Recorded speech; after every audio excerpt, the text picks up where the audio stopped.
welcome to This Day Devo. My name is Pastor Guy, and today in in our reading, we read Revelation 13:11 through 14:20. In this passage, this is where we get to the mark of the beast, the 666 that everybody talks about, and we're often trying to figure out what that is, and we talk about the mark that allows us to buy and sell or not buy and sell on the forehead or on the hand, and what is that mark? Now, if you were to take this literally, as many people do, and I do not, I take this to be very much symbolic, and you would say that the truth of this is, in today's world, it would be very easy for the technology to be used to prevent who can buy and sell. That's a real thing. These things occur. I mean, you talk about central bank digital currencies and citizen scores that we see happening already in countries like China. Those things are real. But what's happening here is what you would call counterfeit. Counterfeit. What Satan does is he imitates Jesus. He is offering a cheap version of what God offers to us in Christ. And so what he's doing here, you see this, he is making himself look like a lamb. He's faking his own resurrection. He's asking people to mark themselves. He's 666, and if the number of perfection is 7 or 777, he is just not quite perfect. He's a counterfeit.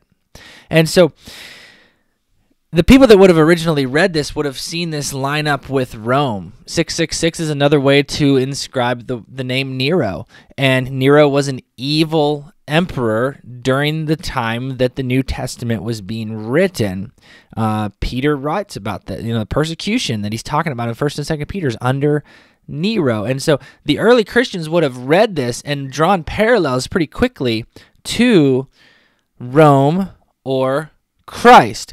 And so the question that this brings us to is, are you marked with God's name, or are you marked with the name of Rome, or are you marked with God's name, or are you marked with the name of Satan? Are you with Christ, or are you with Satan? Because Satan is in the business of imitating God so that humanity will fall for that. And we as Christians are called to persevere in our faithfulness and maintain our faith in Jesus to the very end, and we will be blessed. So we stay the course through all of that, no matter what comes.